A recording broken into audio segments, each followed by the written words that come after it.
안녕하십니까. 금방 소개받은 김기석입니다. 높은 뜻 씨앗이 되어 이 교회 성도님들과 만날 그 설렘이 제게 있었는데 상황이 이렇게 돼가지고 여러분들하고 얼굴을 대면하여 만나지 못하는 것이 몹시 아쉽습니다. 사실은 표정을 보고 눈빛을 보면서 이야기를 할 때 전달력도 높아지고 또 성령께서 우리를 어디로 이끌어 가시는지를 감지할 수 있는데 그렇지 못하기 때문에 자칫 잘못하면 제가 독백을 하는 것 같은 그런 느낌 속에 있을 수도 있지만 그러나 우리가 그동안 1년 동안 비대면 상황 속에서 예배를 드려왔기 때문에 우리가 서로 통한다고 가정하고 그렇게 말씀을 나눌 수밖에 없습니다. 지난 1년 동안 얼마나 많이 힘드셨어요. 정말 이제나 저제나 그렇게 좋은 소식 오기만을 기다리고 있었는데 이 상황이 이렇게 길어질 줄은 정말 몰랐습니다. 요즘 들어서 떠오르는 생각이 이런 거인데요.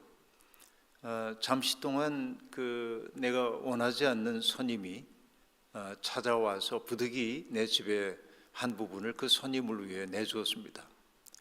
그리고 기대하기로는 며칠 묵으면 떠나가겠지 그렇게 생각했는데 이 손님이 우리 집에 들어와 가지고 아주 오랫동안 머물러 있을 뿐만 아니라 자기 필요한 물건들을 사들이고 그래서 우리의 공간을 다 채워갈 때 얼마나 우리가 답답하고 황당한 느낌이 듭니까? 코로나19라고 하는 이 전대미문의 사태가 우리의 삶에 가져온 그 황량함이 바로 이와 같다고 얘기할 수 있겠습니다. 혹시 높은 뜻 이 씨앗이 되어 교회 성도님들 가운데 이 코로나19 때문에 많은 어려움을 겪는 분들이 안 계신지요? 아마 그런 어려움 속에 계신 분이 틀림없이 있을 겁니다. 이 난감한 상황을 어떻게 이겨내야 하는지 몰라서 울기도 하고 그리고 벼랑 끝에 선 듯 삶이 위태로워서 어찌할 바를 몰라 당황하는 그런 분들도 있을 겁니다. 부디 이 우리 신년회 하는 사경회가 여러분들에게 하나님이 가르쳐 주시는 삶의 방향을 새롭게 잡는 복된 시간이 되었으면 참 좋겠습니다. 다행히 이제 그 코로나19를 예방할 수 있는 백신과 치료제가 개발되었다고 하는 소식이 들려오고 있고 감염병 학자들은 거의 올 연말쯤 되어야 온전한 일상이 회복될 거라고 얘기를 하지만은 그러나 또 한편 올 3월 달쯤 되면은 소위 포스트 코로나 시대의 삶이 이제 시작될 거다 이렇게 얘기하고 있습니다. 아직은 코로나가 지나가지 않지만 코로나와 함께 살아가는 삶이 어떠해야 하는지를 진지하게 고민해야 하는 것이 오늘의 상황이라는 그런 이야기일 겁니다. 저는 이것이 전대미문의 어떤 경험이기 때문에 인류가 우리가 경험해보지 못한 이런 현실이기도 합니다.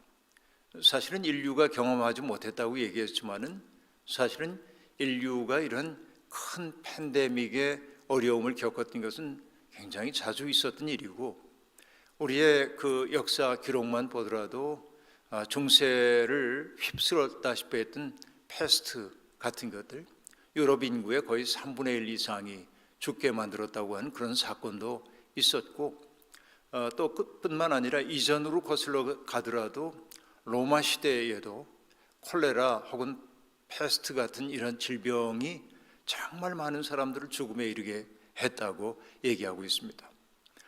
역사가들이 하고 있는 말을 들어보면은 로마가 멸망한 것은 내부적으로 부패했기 때문이라고 흔히들 얘기하지만 그러나 사회사적, 경제사적으로 보자고 한다면 그런 질병으로 말미암아 인구가 현저하게 줄어들었기 때문에 문명의 토대가 흔들렸다고 바라보는 사람들도 있는 게 사실입니다.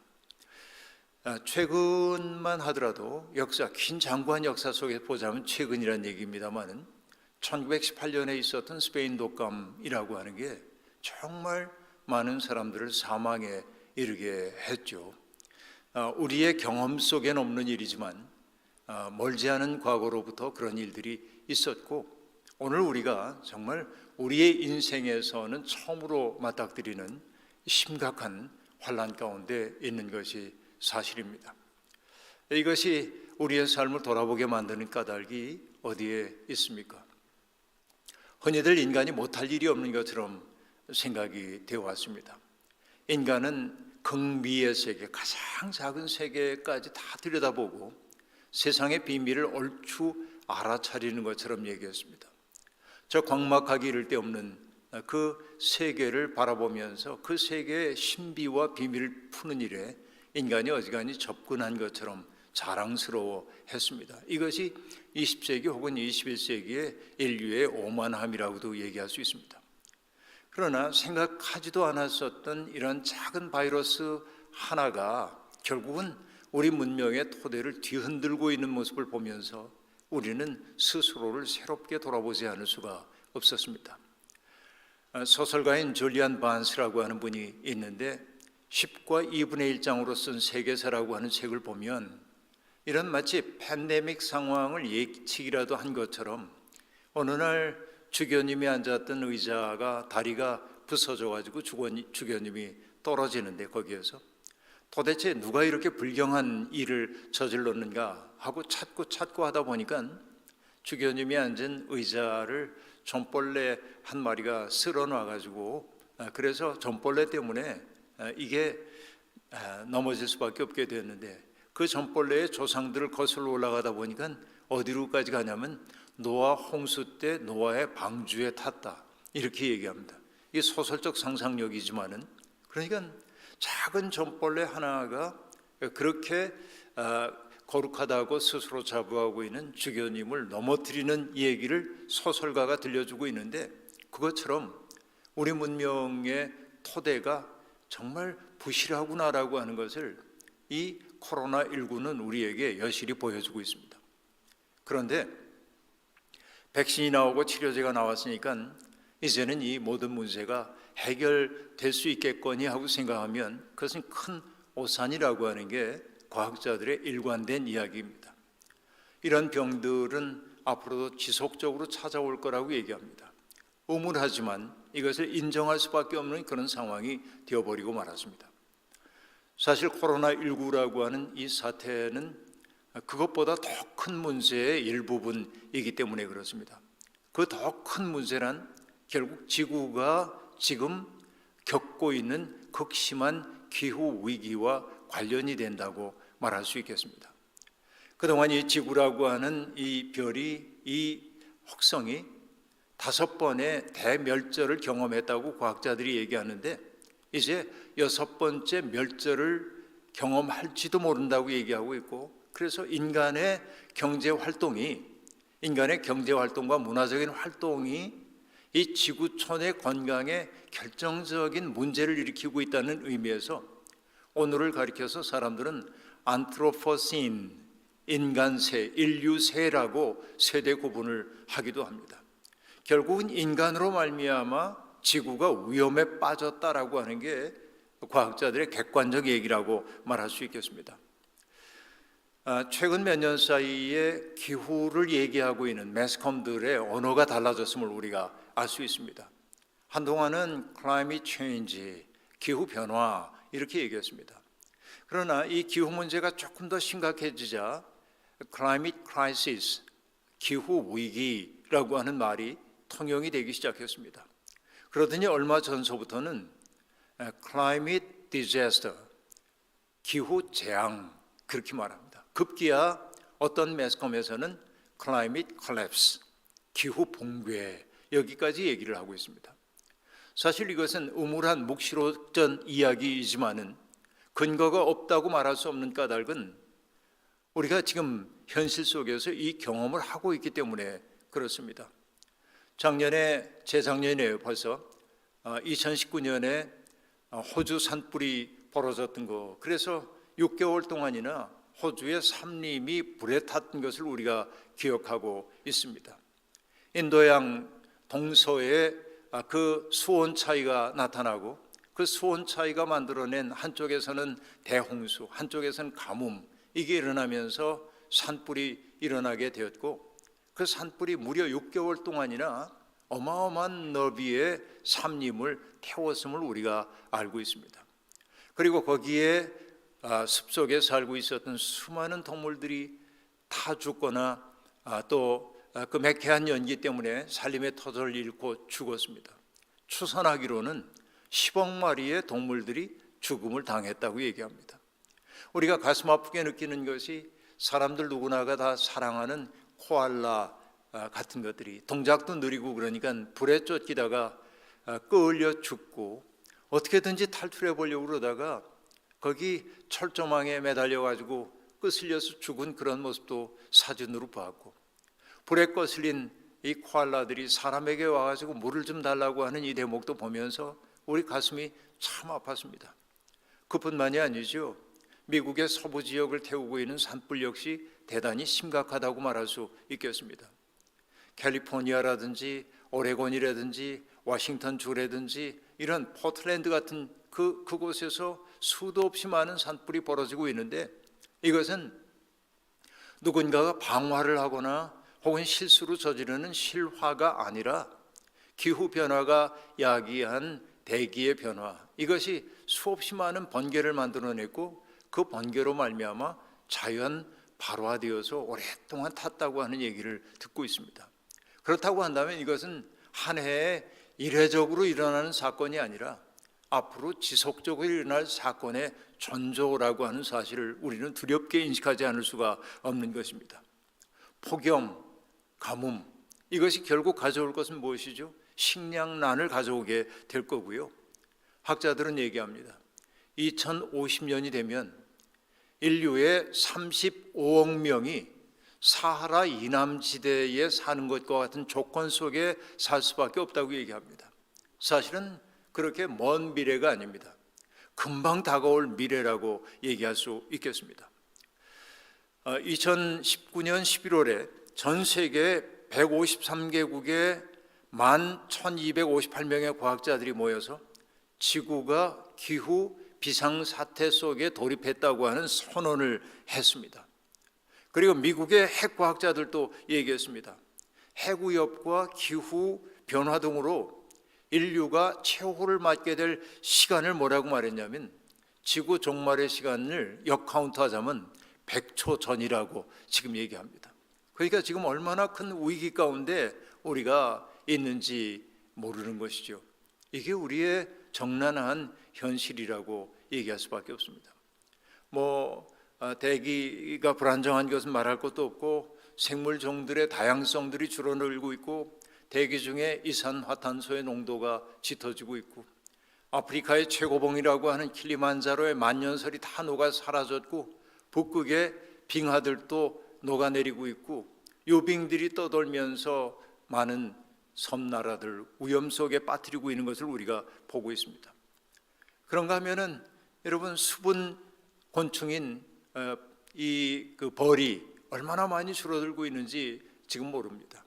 사실 벌들의 활동이 인간의 먹을거리 생산의 3분의 1 이상을 감당해주고 있는데 벌들이 집단 폐쇄하는 이런 일들이 벌어지고 있습니다. 이게 지금 우리가 살고 있는 세상의 모습이라고 하는 얘기입니다.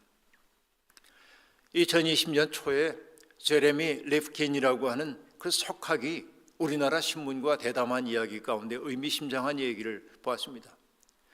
1900년만 하더라도, 그러니까 2000년이 되기 100년 전인 1900년만 하더라도 인간이 지구상에서 사용하고 있었던 땅이 14%랍니다. 그런데 그로부터 100년이 지나간 후에 2000년에 인간이 경제활동을 위해 사용하고 있는 땅이 전 지구에 가용한 그 땅 가운데 77%를 사용하고 있다고 얘기합니다. 이 얘기는 뭘 뜻합니까? 결국 인간의 세계와 동물의 세계, 자연 세계라는 것이 경계를 이루고 평형을 유지해 왔다고 한다면 인간이 자연 세계 속에 자꾸만 침범해 들어감으로써 자연 세계 속에 기생하여 살고 있었던 박테리아나 바이러스나 이런 것들이 인간의 세계로 넘어올 수밖에 없게 되었다. 그들도 살아야 하니까. 그러므로 앞으로 이런 질병은 점점 심각하게 우리를 이렇게 괴롭히게 될 거다라고 말합니다. 바로 이것이 우리가 코로나19라고 하는 이 시대 전대미문의 사건이 우리에게 우리가 처해 있는 상황이 얼마나 시급하고 위험스러운지를 보여주고 있는 대목이라고 볼 수 있습니다. 제가 좋아하는 독일의 그 저널리스트이면서 좋은 신앙인인 프란츠 알트라고 하는 사람이 생태주의자 예수라고 하는 책을 쓴 적이 있습니다. 그 책에 보면 그 안에 재미나는 이야기가 하나 있습니다. 이것은 물론 꾸며낸 이야기이죠. 우주 공간에서 어느 별이 지구와 우연히 마주치게 되었습니다. 둘이 안부 인사를 나눕니다. 어떻게 지내? 잘 지내? 지구가 대답합니다. 아니, 나는 잘 지내지 못해. 왜? 나는 호모사피엔스를 태우고 다니거든. 그렇게 말합니다. 인간이 호모사피엔스죠. 그러자 그 별이 지구를 위로하면서 말합니다. 너무 걱정하지 마. 곧 사라질 텐데 뭐. 이렇게 말해요. 여러분, 이것은 꾸며낸 얘기이지만은 그러나 인간이 만물의 영장이라고 스스로 자부해왔던 인간이 우리가 살고 있는 이 지구를 얼만큼 위험 속에 빠뜨리고 있는지를 보여주는 얘기로 손색이 없는 얘기란 생각이 들기도 합니다. 그렇죠. 이것이 지금 우리의 세상 모습입니다. 그동안 우리는 더 많이 소유하고 더 편리하게 살고 그리고 무한한 발전이 가능한 것처럼 생각해 왔는데 우리가 의지해왔던 그런 발전 신화라고 하는 게 어쩌면 허상에 지나지 않는지 모른다는 사실을 코로나19는 아프게 우리에게 일깨워주고 있고, 그러면 앞으로 어떻게 살아야 돼? 이 시급한 시대에 어떻게 살아야 하는지를 우리에게 묻고 또 묻도록 만들고 있습니다. 많은 사람들이 백신이 나오고 치료제가 나오고 그러면은 금방 이제 예배당에 다 꽉 모여가지고 예배드리고, 그렇죠. 우리가 목사님 기도할 때도 말씀하셨습니다마는 당연한 것이 특별한 것이 되어버린 시대였는데 우리가 누릴 수 없었던 1년 동안 그 일상을 누리는 그날을 우리는 꿈꾸고 있습니다. 그러나 코로나19가 끝나더라도 그런 일상이 우리에게 허락되지 않을 수도 있다는 게 경고입니다. 지금 이게 두려운 현실이에요. 그럼 이 속에서 하나님을 믿는다고 하는 우리는 대체 어떻게 살아야 하는가, 여기에 대한 고민을 우리가 심각하게 시작을 해야만 합니다. 우리가 믿는 하나님은 어떤 분이신가? 또 그 질문은 동시에 나는 누구인가? 라고 하는 질문과도 관련이 된다고 얘기할 수 있겠습니다. 자, 바로 이 대목입니다. 우리가 믿는 하나님을 우리는 어떻게 알고 있는가? 하나님이 마치 요술방망이처럼 내가 원하는 것을 구하기만 하면 들어주시는 그런 분인가? 여러분, 고대 그리스의 연극에서 보면은 악인과 선한 사람이 싸우다가 선한 사람이 힘이 약해서 악인에게 당할 즈음 신이 탁 등장해가지고 그 문제를 해결해 주기도 하는데, 그 신을 뭐라고 했냐면 데우스 엑스 마키나라고 말했는데, 기계 장치로서의 신이라고 얘기를 했는데, 여러분, 우리도 살다가 때때로 인생이라는 무대에서 인생이 너무도 힘겹게 느껴지기 때문에 하나님이 짠하고 나타나서 나의 문제를 일거에 해결해 주고 나를 괴롭히고 있었던 사람들을 내 눈앞에서 치워줬으면 좋겠는데, 우린 그래서 하나님 앞에 그렇게 기도하기도 하는데 하나님은 그런 방식으로 일하지 않는다는 거 우리들이 많이 알고 있습니다. 우리의 하나님은 데우스 엑스 마키나로서의 하나님은 아닌 것 같단 말이죠. 하나님이 그렇게 해결해 주시면 좋겠는데 그렇게 안 되더라, 그런 얘기죠. 그래서 내가 기도했는데도 내 기도에 응답하지 않은 하나님이 원망스럽게 느껴지기도 하는 것이 사실이라고 볼 수 있습니다.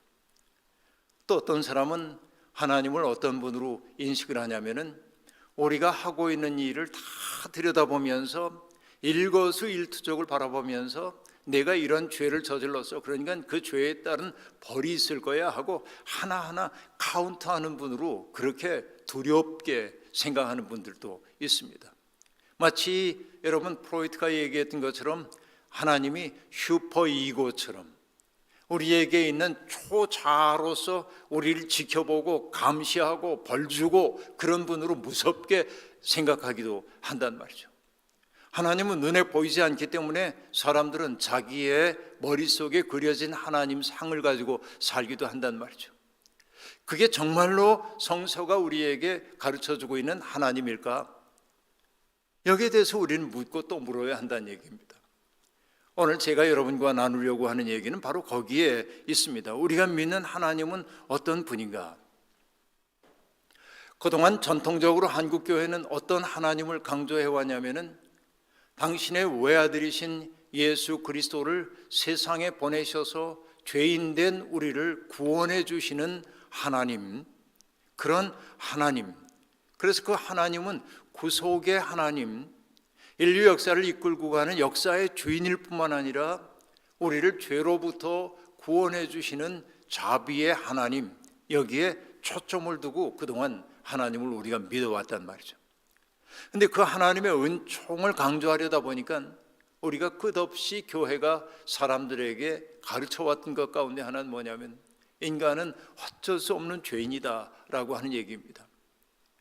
여러분, 저는요 신학교를 제가 이제 신앙생활 경험이 그렇게 많지가 않습니다. 청년 시절에 생전 처음 교회를 갔기 때문에 저는 초등학교, 중학교, 고등학교 이때까지도 교회라고는 한 번도 가본 적이 없는 사람입니다. 그러니까 아무런 기초가 없는데 어쨌든 그 운명의 해에 예수 그리스도를 만나게 되고 신학교를 들어가게 되고 그 신학을 공부하고 저도 모르게 어떤 운명에 떠밀리듯 하면서 목회자로 오늘까지 만 40년을 지금 목회자로 살고 있는데, 신학교 졸업한 이후에 아무튼 이런 그 시대 속에 살고 있는데, 그런 상황 속에 지금 있는데, 우리가 믿는 하나님 어느 분이 어떤 분이냐고 얘기한다면 그 하나님이 이런 분이라고 선뜻 얘기하기가 매우 어렵다 하는 얘기입니다. 사람마다 그리고 있는 하나님의 모습이 다 다르기 때문에 그래요. 그런데 우리도 똑같이 얘기할 수 있어요. 인간은 죄인이다 하는 얘기할 수 있죠. 저도 목사로서 그 얘기했어요. 인간이 죄인이기 때문에 인간은 스스로의 힘으로 구원받을 수 없어, 이런 얘기 많이 한단 말이죠. 젊은 날에 저는 그 얘기가 굉장히 싫었어요. 진정한 은혜 체험을 하기 이전이라고 얘기해도 좋겠습니다. 왜 인간을 맨날 죄인이라고 그러나? 저는 그 말에 저항감이 상당히 컸습니다. 여러분, 제가 생전 처음 교회를 갔을 때요, 그 교인들이 사용하는 언어 때문에 제가 당황했습니다. 장로님들이 강대상에 서가지고 대표 기도를 하시는데 그 기도의 언어가 제 마음에 너무 안 왔어요. 왜? 하나님, 버러지만도 못한 이 죄인을 구원해 주시고 이렇게 얘기하는데 저는 버러지만도 못하다 이것이 썩 들어오질 않아요. 그래서 꼭 기독교 신앙이라는 게 인간을 그렇게 비하해야 하는가, 너무 이게 메소키스트적이지 않는가, 그런 생각 때문에 속상했어요. 그리고 그 장로님 기도하실 때마다 인간의 죄성에 대한 이야기를 막 해요. 그리고 나같이 별것 아닌 거 이렇게 얘기하는데 이 강대상 내려오면은 우리를 대하는 태도가 너무 고압적이고, 그러면 아니 벌레만도 못한 이분이 왜 이렇게 왕처럼 군림하려고 그러시는가? 이 거리 때문에 제가 굉장히 당혹스러워하기도 했습니다. 그리고 이 문제가 안 풀렸어요. 인간이 어쩔 수 없는 죄인이다, 그 말을 수도 없이 들으면서도 안 풀려요. 그런데 여러분, 어쩔 수 없습니다. 나이가 이만큼 되니까요, 인간이라는 게 참 어쩔 수 없구나, 그런 거를 점점 느껴요. 인간이 죄인, 어쩔 수 없는 죄의 영향 가운데 있다고 하는 사실을 이제는 머리가 아니라 온 전제로 고백할 수밖에 없어요.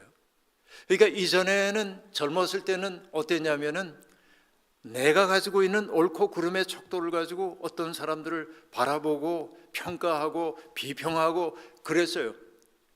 비평하는 게 제 작업이었어요. 근데 지금은 그렇게 못해요.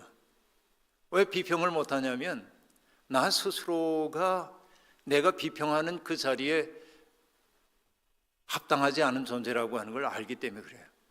오히려 내가 비평했던 그 사람보다 내가 더 형편없다는 사실을 아는데 어떻게 그를 비평하겠어요?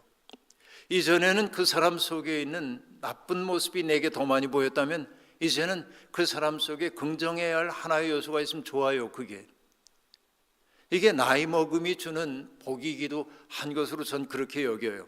근데 어쨌든 한국교회는 끊임없이 인간의 죄성을 강조하고 거기에서 구원해 주시는 은총을 얘기해 왔습니다.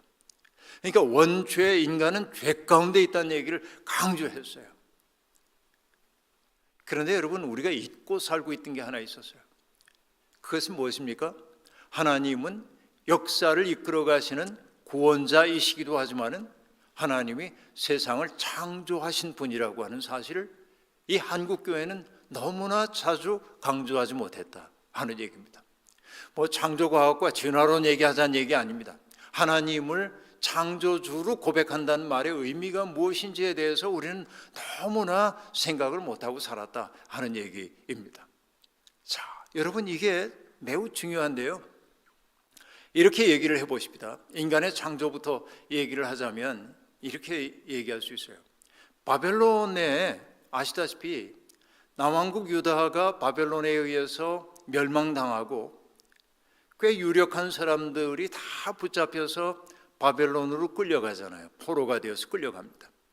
그리고 그들이 살았던 그 땅이 아주 아름다운 땅이었을 리는 없잖아요. 가장 척박한 땅에다가 그곳에 살도록 해주었어요.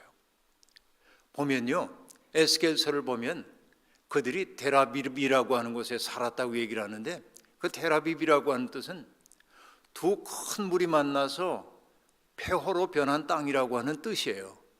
어떤 의미냐면, 여러분, 메소포타미아 문명권을 흐르고 있는 두 강이 있잖아요.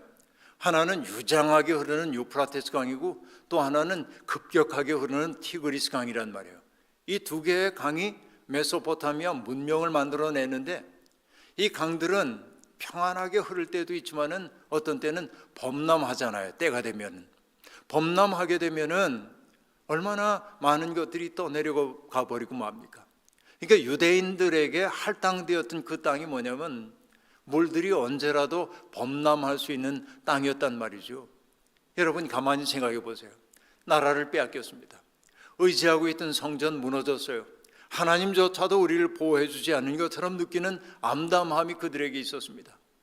그리고 어쨌든 그곳에 가가지고 척박한 땅에서 내 삶을 유지해 가야 하는데, 그래도 어떻게 해요?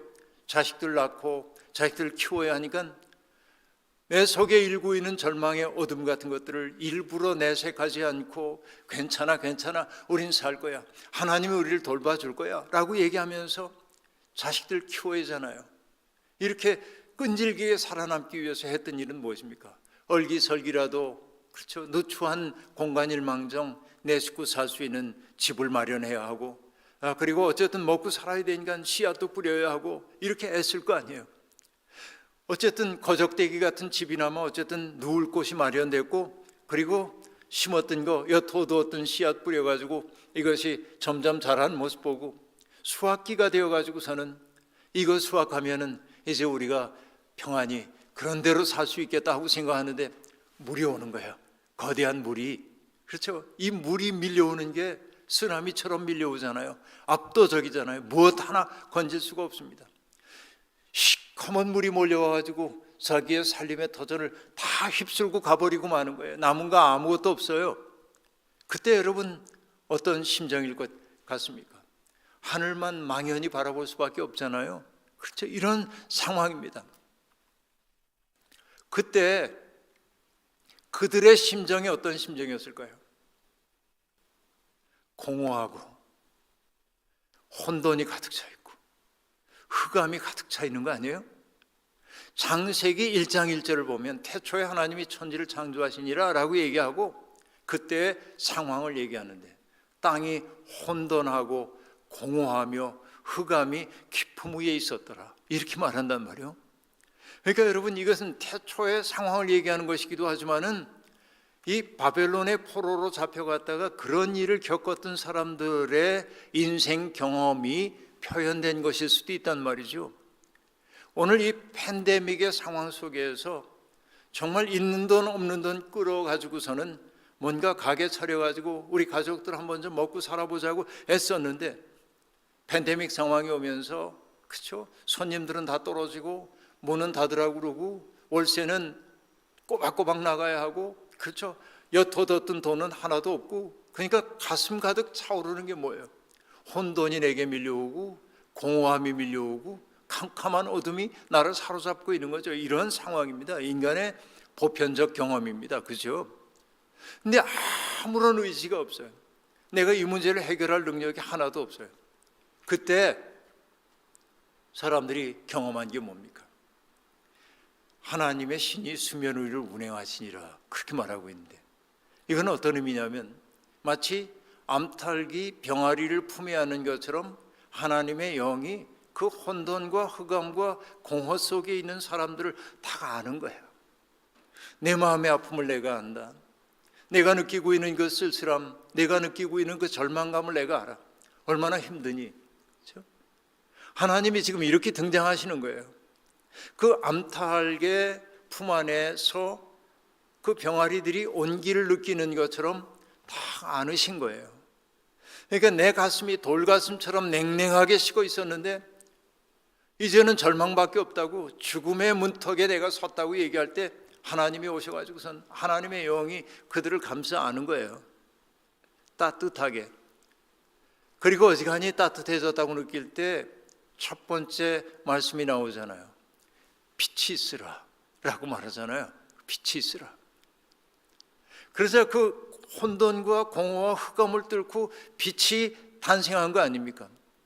여러분, 사람들은 그걸 뭐 시간의 창조 이렇게 얘기하기도 하지만 그런 얘기 하지 마십시다. 신학적인 얘기는, 그렇죠? 이 빛이 창조되었어요. 근데 여러분, 우리는 압니다. 해와 달과 별이라는 게 결국 빛과 관련되는 것들인데, 창조 이야기를 보다 보면 해와 달과 별을 만들어서 시간의 질서를 만드신 것이 언제입니까? 창조의 네 번째 날이에요. 우리가 잘 알고 있습니다. 그러니까 첫째 날 하나님이 창조하신 것은 해와 달과 별이 우리에게 주는 빛이 아니에요. 그렇죠? 더 근원적인 빛입니다. 그것을 굳이 희망이라고 할 수 있을까요? 하나님으로부터 오는 근원적 희망? 이런 것이라고 얘기할까요? 여러분, 출애굽기 사건을 보면은 이스라엘 공동체가 탈출하기 전에 애굽 땅에 10번의 재앙이 내리는데 그 9번째 재앙이 뭡니까? 흑암의 재앙입니다. 애굽 온 땅에 어둠이 내렸다고 얘기했어요. 사흘을 지속이 됩니다. 그렇죠? 여러분, 다른 재앙에 비하면 흑암의 재앙은 견딜 수 있을 것 같아요. 저만 해도. 때때로 이런 불경한 생각도 했습니다. 하나님, 제게 흑암의 재앙을 이틀만 주십시오. 왜냐하면 그 캄캄한 속에 머물며 쉬고 싶어요. 피곤하거든요. 근데 사실은 그 흑암의 재앙이라고 하는 것은 누군가 쉬라고 하는 재앙이 아니고 태양신의 나라를 자처했던 애굽, 태양신의 아들을 자처했던 바로에 대한 심판의 상징 아닙니까? 그러니까 너희들이 기대하고 있었던 그 형이상학적 토대가 무너졌어라고 하는 게 9번째 그 재앙이란 말이에요. 그런데 여러분, 그 9번째 재앙 이야기의 한 구석에 어떤 얘기가 등장하냐면, 그러나 이스라엘 백성이 있는 곳에는 빛이 있었더라 라고 말합니다.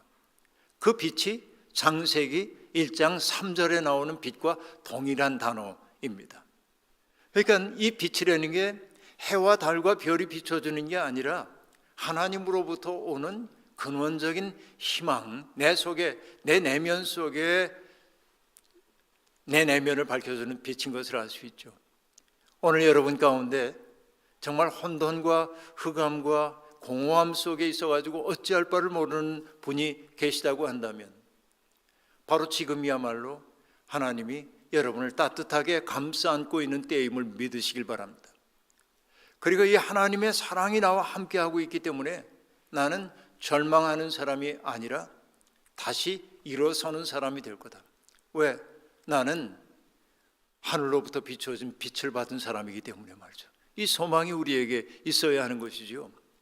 근데 여러분, 하나님은 그렇게 첫째 날 빛을 창조하시고, 그리고 둘째 날 공창을 통해서 이제 공간을 창조하시는 얘기 등장하고, 세 번째 날에는 땅을 푸른 음도는 것으로 채우는 얘기가 나오고, 그리고 넷째 날 해와 달과 별로 세상에 질서 만드는 얘기가 나오고, 다섯째 날 공중을 나는 새와 그리고 물속에 있는 그 물고기들을 창조하시는 얘기가 등장하죠. 그리고 엿새째 되는 날 뭇짐승들과 인간을 창조하신 얘기가 등장하고 있습니다. 근데 여러분 어때요? 창조가 끝날 때마다 하나님이 창조된 세상을 바라보면서 뭐라고 얘기하시죠? 하나님 보시기에 좋았더라, 좋았더라, 좋았더라 이렇게 얘기합니다. 하나님의 뜻대로 이루어진 세상을 바라보면서 하나님이 기뻐하셨어요. 창조자인 하나님, 여러분 아티스트이신 하나님이 당신의 작품을 보고 흐뭇해 하셨던 거예요. 그렇죠? 그런데 여러분, 하나님이 당신의 창조를 보고 후회하시는 얘기도 나중에 나오죠. 인간이 어렸을 때부터 생각하는 게 죄악뿐인 것을 보면서 하나님은 인간 만드신 것을 후회하셨다 하는 얘기 나오잖아요. 그러니까 하나님, 아티스트로서의 하나님이 창조하신 세상은 정말 아름다운데 그 아름다움을 함께 나누는 사람으로 창조된 인간이 죄를 선택함으로 하나님의 마음속에 후회감을 만들어냈다. 이게 인간의 근원적 죄성이다 하는 얘기입니다. 네, 아직 그 얘기를 하기 이전입니다. 자, 어쨌든 하나님은 인간을 하나님의 형상으로 만들었다고 얘기를 하고 있습니다. 근데 하나님이 인간에게 이런 복을 주시죠. 여러분 어떤 복을 주십니까? 생육하고 번성하라 하고 얘기를 이제 합니다. 토라는 창세기부터 신명기를 뜻하는 소위 율법이라고 하는 뜻으로 새겨지지만은 토라 기본적인 의미는 가르침이라고 하는 뜻인데 하나님의 백성으로서 마땅히 어떻게 살아야 하는지에 대한 가르침이 토라 창세기부터 신명기까지 담겨 있습니다. 그 조항을 나눴더니 613개 조가 된다고 얘기합니다. 긍정적으로 뭔가를 하라라고 하는 게 248개 조이고요. 하지 말아라, 하지 말지니라고 말하는 게 365가지입니다. 합치면 613개가 되는데요. 근데 여러분 첫 번째 명령, 긍정 명령이 뭐냐면 생육하고 번성하라라고 하는 겁니다. 하나님은 인간에게 그런 복을 주셨어요.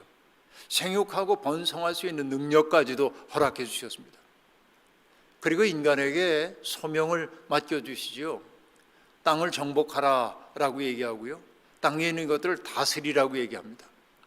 그 얘기는 땅을 인간이 마음대로 착취해도 된다고 하는 말이 아니라 이 험난한 자연 속에서, 그렇죠, 자연 속에서 살아남기 위해 내가 노력해야 한다는 얘기이고, 하나님이 창조하신 피조 세계가 자기의 하나님의 뜻에 따라서 아름답게 재구실을 할 수 있도록 그 조정자 역할을 하는 것이 인간에게 주어져 있는 근본적 책임이라고 얘기하는 겁니다.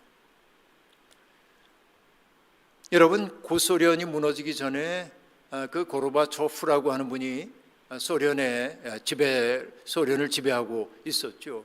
그런데 그 체제에 외무부 장관 했던 분이 유엔에 와가지고 했던 연설이 어떤 얘기인 줄 아십니까? 서양의 역사는 오랫동안 땅을 정복하라고 하는 이 얘기를, 피조 세계를 다스리라고 하는 이 얘기를 피조 세계를 인간이 마음대로 다뤄도 되는 것으로 받아들여 왔다는 겁니다. 그러나 그것은 창세기에 대한 오해였다고 얘기를 해요. 이게 여러분 구소련의 외무부 장관이 했던 얘기입니다. 그러면서 우리는 창세기를 재해석해야 할 때가 마침내 왔다. 이것이 이 지구의 하나의 가능성이 될 것이다라고 얘기합니다. 굉장히 중요한 생태신학이 그때부터 열리기 시작했다고 얘기할 수 있습니다. 그렇죠. 그러니까 하나님이 창조하시고 보기에 좋았다고 했던 그 세계가 아름답게 지속되도록 하는 게 인간에게 주어져 있는 소명이에요. 그런데 아담은 그 일을 잘 감당했겠죠. 근데 어느 날 하나님이 아담을 가만히 바라보니까 쓸쓸해 보여요. 표정이 우울했던 모양입니다. 그래서 하나님이 이렇게 말씀하시죠. 내가 아담을 돕는 짝을 만들어줘야겠다. 그렇게 하면서 하나님이 맨 처음에 하신 일은 하와를 막바로 만드시지 않습니다. 흙으로 짐승을 빚어가지고 만들어 아담 앞에 이끌고 옵니다. 왜 이끌고 오셨을까요? 여러분, 작년에 세상을 떠난 굉장히 유명한 사람이 하나 있습니다. 조너선 섹스라고 하는 분인데요. 영연방 최고 랍비입니다. 그러니까 우리로 얘기하면은 뭐 장로교로 얘기하면 총회장인데 세계 총회장 정도로 보면 괜찮은 그런 지위입니다.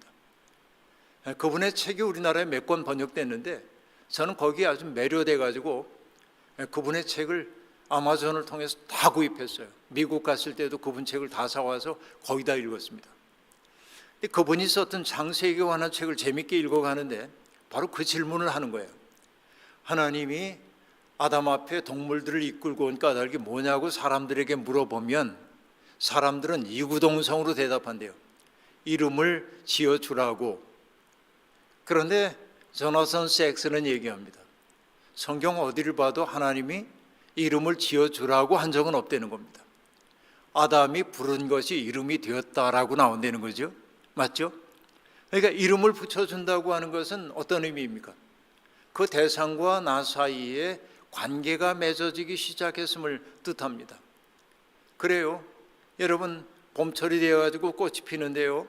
여러분 까치 수염꽃 같은 것부터 이렇게 시작돼가지고 꽃들이 하나하나 올라옵니다. 산수유꽃도 피고요, 개나리꽃도 피고요, 오리나무에도 노란 꽃이 피고요, 그렇죠? 노랑제비꽃도 피고요, 온갖 꽃들이 피어납니다. 근데 여러분 그 꽃들의 이름을 하나도 모르면은 우리는 뭐라고 얘기하면 노란 꽃 그렇게 얘기해요, 그렇죠? 범주 개념을 가지고 얘기한단 말이에요.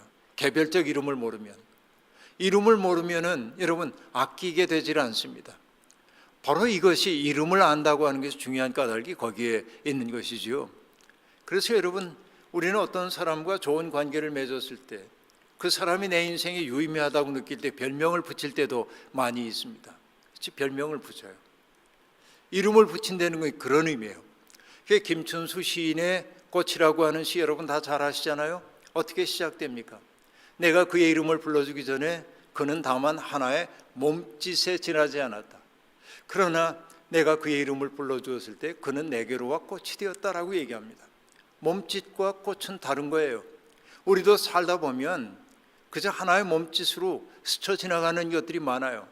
그러나 어떤 것에 내가 이름을 알기 시작하고 그 이름을 부르는 순간 그와 나 사이의 관계가 다르고 관계가 달라진다고 하는 것은 그에게 내가 영향을 받고 있다는 얘기이고 영향받는다는 얘기는 그로 말미암아 내가 변화될 수 있다라고 하는 얘기 아닙니까? 그렇죠. 이런 것이지요. 그러니까 이름을 붙여준다고 하는 것은 아담과 그의 외부 세계 사이에 관계가 맺어지기 시작했음을 뜻하는 단어예요. 이거는 크게 보면 그런 의미입니다. 그런데 조나선 섹스가 얘기합니다. 이름을 붙여주라고는 하지는 않았다. 그럼 하나님이 기대했던 게 뭘까? 이렇게 물어요. 그리고 그가 스스로 대답합니다. 아까 얘기했죠? 아담이 쓸쓸한 것을 보고 돕는 짝을 만들어 주신다고 얘기했잖아요. 그리고 아담 앞에 이끌어왔다고 얘기하잖아요. 하나님이 그 동물들을 이끌어오신 까닭이 뭐냐? 대답은 이겁니다. 함께 경탄하자고. 저는 그 글을 읽다가 무릎을 탁 쳤습니다. 인간의 근원적인 문제, 인간의 쓸쓸함, 인간이 느끼고 있는 존재론적인 쓸쓸함이라든지 이런 것들이 해소될 수 있는 것은 언제인가? 나의 밖에 있는 어떤 대상을 보고 놀라고 기뻐하고 경탄할 수 있는 능력이 있을 때 인간은 인간다워지는구나 라고 하는 것입니다. 여러분 꽃 한 송이 피어있는 것을 바라보면서 참 아름답다라고 느끼고 그 꽃을 유심히 볼 수 있는 사람, 그 꽃 때문에 여러분 해야 할 일 잃어버리고 해찰할 줄 아는 사람 보면 마음에 여백이 있습니다. 꽃뿐입니까? 여러분 그렇죠? 가을이 돼가지고 아주 노랗고 빨간 단풍이 예쁘게 핀 걸 보고 데이트하던 사람이 뭐 남자가 됐든 여자가 됐든 둘 중에 하나 파트너 가운데 하나가 이렇게 얘기하는 거죠. 어머 저 단풍 좀 보세요. 얼마나 고운지 모르겠어요 하고 얘기할 때 무뚝뚝한 남자가 이렇게 대답하는 거예요. 그건 말이야 단풍이 겨울나기를 위해 나무가 겨울나기를 위해서 지금 전략을 쓰고 있는 거야. 그렇죠? 이 물관부에서 끌어올린 물이 잎으로 계속하면 잎은 살아있으려고 그러고 그러면 얼어 죽을 수밖에 없으니까 떨켜를 만들거든. 그래서 물이 더 이상 잎으로 가지 못하게 하는 거야. 그러면 물이 공급되지 않기 때문에 그것은 색깔이 변해가지고 낙엽대에 떨어지는 거지. 뭐가 신기해? 이렇게 얘기하면 여러분, 그 남자 매력이 있습니까? 매력 없잖아요. 그렇죠? 이것 좀 보세요. 정말 아름답잖아요. 그러면은요, 똑같은 언어로 응대해요. 정말 그러네요. 정말 그래요. 그리고 여러분, 그 닭살 돋는 거 있잖아요. 당신과 함께 보니 더 좋네요. 뭐 이런 거. 전 그런 거 잘 못합니다만. 있잖아요. 인간의 언어라는 게 그런 친교의 언어가 있잖아요. 인간이 아름다워질 때는 언제입니까? 결국은 아름다운 것을 보고 아름답다고 느낄 때 인간이 아름다워지는 거예요. 저는 이게 중요해요. 그래서 여러분, 인간이 죄인이야 날마다 이 얘기하는 거 그동안 기독교가 해왔던 일이에요. 저는 우리 교회학교 교사들에게 얘기합니다. 신신당부합니다. 아이들에게 죄의식 심어주지 말라고. 아직은 죄가 뭔지 알 수도 없는 아이들인데 교리적으로 인간은 다 죄고 인간은 어쩔 수 없는 죄인이고 이 소리 좀 하지 말고, 그보다 먼저 근원적으로 일깨워줘야 될 건 뭐냐면, 우리가 살고 있는 이 세상이 하나님의 신비로 가득 차 있는 세상이라고 하는 거. 그래서 꽃송이 하나를 보더라도 그 속에서 하나님 숨결 느낄 수 있는 생태적 감수성을 키워줘라. 오죽하면 예수님이 여러분 사람들에게 얘기해. 배고픈 사람, 그렇죠, 굶주리고 오늘의 걱정에 사로잡혀 있는 사람들에게 뭐라고 얘기합니까? 먹고 마시는 거 걱정하지 말아라. 공중에 나는 새를 좀 보아라. 저기 피어있는 백합화를 좀 보아라 하고 말하잖아요. 그냥 눈으로 보란 얘기 아니잖아요. 어떤 것입니까? 꿰뚫어 보라는 거죠. 그 속에 그 생명을 아끼시는 하나님의 사랑을 보라는 거죠. 믿음은 눈에 보이지 않는 것을 꿰뚫어 보는 거 아닙니까? 그렇죠? 이 경탄하는 마음이 우리에게 있어야 돼요. 구상 선생님이, 시인이 이렇게 얘기합니다. 내 눈에 끼었던 무명의 백태가 벗겨지는 순간 만유일체가 말씀임을 깨닫습니다. 그렇게 말하면서 이렇게 얘기합니다.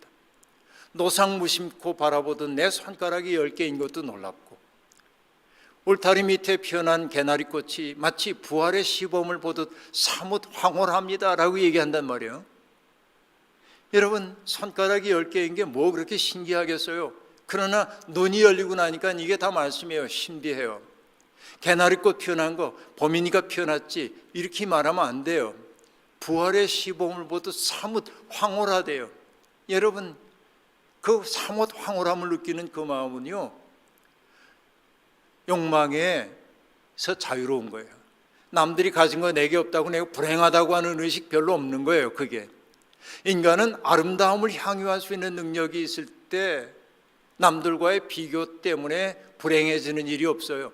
그러니까 정말로 하나님이 우리에게 요구하는 바가 있다고 한다면 뭐냐면은 찬탄할 수 있는, 경탄할 수 있는 능력이란 말이죠. 여러분, 근데 보세요. 아담이 만족하지 못하는 것으로 보여요. 그래서 하나님이 아담을 깊이 잠들게 하신 다음에 갈비뼈 하나를 뽑아가지고 하와를 만드시잖아요. 근데 잠에서 깨어난 아담이 하와를 바라보면서 뭐라고 얘기를 합니까? 여러분, 낯선 존재를 보면은 우리는 경계부터 하잖아요. 제가 이전에 살던 아파트에서 집에 올라가려면은 저는 13층 살았는데 그 통로에 있는 꼬마아이를 만날 때가 있습니다. 유치원 다니는 아이예요. 어느 날 엄마하고 그 유치원 다니는 아이가 이렇게 탔어요, 엘리베이터에. 그래서 안녕하세요 인사하고 그 아이에게 안녕하고 인사를 했더니 애가 나를 이렇게 많이 쳐다봐요. 대답도 안 하고. 그래서 그 엄마가 얘기합니다. 엄마하고 함께 있으니까 인사해도 돼. 그래서 아이가 안녕하세요 하고 인사를 해요. 그러니까 이 아이가 낯선 사람이 내게 말 걸면 절대 대답하면 안 돼. 이 교육을 받은 거죠. 이게 불행해요. 저 어렸을 때 여러분 60년대 초반에 우리 면사무소 담벼락마다 쓰여 있던 거 있습니다. 이웃집에 오신 손님 간첩인가 다시 보자, 이런 거예요. 우리 맨날 그거 보고 이제 살았어요. 그러니까 이웃집에 낯선 사람이 왔으면 간첩인가 다시 봐야 했던 시대란 말이죠. 우리는 의심을 내면하고 살아요. 그런데 여러분, 하와가 자기 앞에 있는 것을 바라봤을 때 아담은 더 이상 무뚝뚝한 사람이 아니에요. 그 동물들의 이름 붙여줄 때 뭐 꼭 그랬을진 모르겠지만 닭, 개, 돼지, 소 이렇게 무뚝뚝하게 단어만 얘기했던 이 아담이 문장가가 된단 말이에요. 새 번역은 이걸 이렇게 번역해 놓습니다. 이제야 나타났구나 이 사람. 뼈도 나의 뼈, 살도 나의 살. 남자에게서 나왔으니 여자라 하리라. 여러분, 이게 어마어마한 사랑 고백 아닙니까? 자기 앞에 나타나 있는 존재를 내 뼈 중에 뼈요 살 중에 살이라고 고백해요. 그래서 저는 얘기합니다. 인간이 만들어낸 최초의 문장이 기가 막힌 사랑 고백이라고. 인간의 언어의 본질이라는 게 그런 겁니다. 그 사랑의 고백을 하는 데 있어요. 그런데 여러분, 하나님이 아담의 갈비뼈를 뽑아가지고 인간을, 하와를 만들었던 까닭이 어디에 있을까요? 사실은 갈비뼈는 딱딱하잖아요. 뼈라고 하는 성분이. 보들보들한 흙을 빚어가지고 하와 만드실 수 없었을까요? 그런데 왜 하필이면 갈비뼈를 뽑는 정교한 외과 수술을 하신 거예요? 여러분, 하나님은 능치 못할 게 없으니까 어려움이 없었을 거다 이렇게 쉽게 얘기하지 마세요. 어떤 분은 이건 신학적 진술이 아니라 그래서 재미로 하는 얘기입니다. 이렇게 얘기해요. 남자의 재질은 흙이고 여자의 재질은 뼈이기 때문에 여자가 찔게 돼요. 본 차이나처럼. 그러니까 스트레스가 많고 어려움이 많아도 남자들은 푹 꺾이는데 여성들은 버텨내고 그러는 게 여성의 재질 자체가 다르기 때문이라고 이렇게 얘기하는 경우도 있는데요. 이것은 금방 얘기했습니다. 신학적 진술이 아니라고요. 아무튼 여러분, 이 얘기 속에 굉장히 중요한 의미가 있습니다. 갈비뼈라고 하는 거는요, 갈비뼈는 여성이 남성에게 복속된 존재임을 나타내기 위한 게 아니라 메소포타미아 문명권, 그러니까 수메르나 아카드어에서 갈비뼈는 절친한 친구 혹은 생명을 나눈 사이라고 하는 뜻이에요. 그러니까 갈비뼈를 만들어 가지고 하와를 만들었다는 말 속에 담겨 있는 의미는 뭐냐면은 인간 존재는 조금 어려운 말 쓸게요. 존재론적으로 서로에게 속한 존재일 수밖에 없다. 달리 얘기하면은 너 없이는 나도 없다. 이게 인간의 본질이라는 거예요. 너 없이는 나도 없다. 여러분, 이 경험을 어느 때 합니까? 내가 누군가를 깊이 사랑할 때 하는 경험이잖아요. 그렇죠? 당신 없는 세상은 난 살 수가 없어. 내 존재의 의미가 없어. 사랑이 만들어내는 관계이잖아요. 그래서 여러분, 제가 보지는 않았지만 드라마에서 이것을 기가 막히게 표현한 얘기가 있거든요. 어떤 얘기냐면 이런 거죠. 아프냐? 나도 아프다. 이런 거. 드라마에 나오는 유명한 대사라면서요. 그 사람이 아픈데 내가 왜 아파요? 사랑하기 때문에 그래. 사랑은 그렇죠. 그 사람의 아픔을 내 것으로 만들잖아요. 이게 인간의 본연이에요.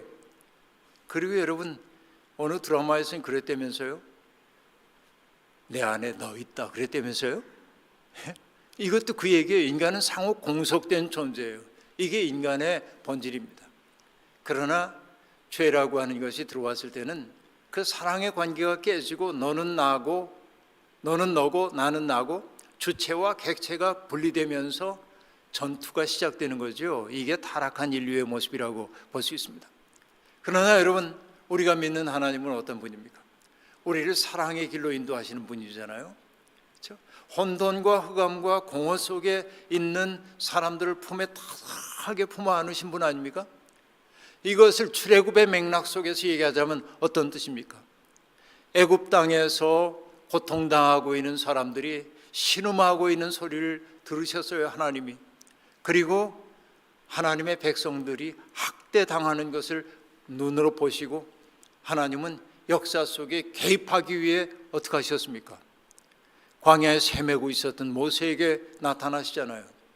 떨기나무 불꽃 사이에 나타나시잖아요. 그래서 모세에게 소명을 주시죠. 새로운 땅으로 내 백성을 이끌라고. 그런데 여러분, 하필이면 하나님이 왜 백향목처럼 으리으리한 나무 속에 멋있게 임하지 않고 떨기나무 속에 임했을까요? 떨기나무라고 하는 것은 우리로 얘기하면 관목보다도 작아요. 개나리같이 이렇게 늘어지는 나무예요. 그렇게 보면 목재로 쓸 수도 없고요. 그리고 햇볕 속에 걸어온 나그네에게 그늘 한 점 드리워줄 수 없는 작은 나무입니다. 그래서 떨기나무는 쓸모없음의 대명사이기도 합니다. 쓸모없어요. 떨기나무는 보잘것없어요. 그러니까 떨기나무는 어떤 존재를 표상하냐면 세상에 의해 존재 자체를 부정당하고 그 존재가 의미 있다고 여겨지지 않는 사람들, 반시민, 어떻게 보면 그저 그 소비해버려도 되는 그런 존재인 것입니다. 그 떨기나무 같은 것들은 어떻습니까? 불이 붙으면 호로록 타서 없어버립니다.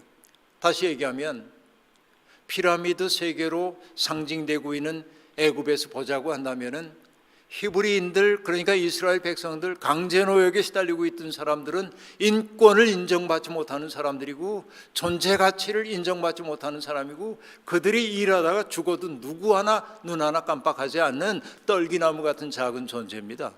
그런데 천지를 창조하신 하나님이 어떻게 했다고 얘기합니까? 떨기나무 속에 임하셨어요. 떨기나무를 태워서 흔적조차 없애는 분이 아니라 뭘 하는 분입니까? 그 떨기나무를 환하게 만드는 존재, 그 떨기나무가 형체를 유지하면서도 빛을 내는 존재로 만들어주잖아요. 역사 속에 개입해 들어와 가지고서는 이 망가진 세상을 고치려고 하는 것이 우리가 믿는 하나님이죠. 다시 얘기하면 하나님은 세상을 창조하셨고 그리고 그 하나님은 인간의 죄로 말미암아 망가진 세상을 고치기 위해 세상과 연루되기를 꺼리지 아니하시는 하나님이다 말이죠.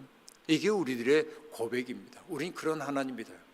여러분, 하나님을 정말로 창조주라고 여러분 믿으십니까? 그렇다고 한다면, 하나님이 나를 만드셨음을 믿는다고 한다면, 하나님은 내 옆에 있는 김 집사님도 만드셨고요, 이 권사님도 만드셨고요, 그리고 박 장로님도 만드셨어요. 그리고요, 하나님은요, 내 마음에 드는 사람도 만드셨지만 내 비위를 거슬리는 저 사람도 만드셨어요. 그래요, 안 그래요? 하나님이 천지 만물을 만드셨다면서요. 그러면 내 비위에 거슬리는 저 사람은 내 마음엔 들지 않지만 하나님에겐 귀한 자식이에요. 때때로 그가 있어야 할 자리에 벗어나기도 했지만 그래서 하나님 마음 아파하시기도 하지만은 그러나 그 사람조차 하나님에게 속한 존재임을 우리가 인정해야 돼요. 세상에 존재하는 것들이 하나님이 만드셨다고 정말로 믿는다고 한다면 우리가 어떻게 하나님의 것들을 함부로 다룰 수가 있어요? 고마운 마음으로, 감사함으로, 아끼면서 다뤄야 하잖아요. 바로 하나님을 창조주로 믿는다고 하는 것은 뭐 창조를 믿냐 안 믿냐 그 얘기가 아니고 창조주로 믿는다고 하는 말 속에는 내 삶의 태도가 깃들여 있다 그 얘기죠. 세상에 존재하는 모든 것들을 존경하고 존중할 줄 아는 마음이 내 속에 있어야 돼요. 하나님을 잘 믿는다 하는데 아주 배타적인 언어, 혐오하는 언어, 누군가를 비평하고 힘들게 만드는 언어를 사용하는 사람들이 있습니다. 가장 잘 믿는 것처럼 보이지만 그는 자기가 만든 하나님을 믿고 있는지도 몰라요.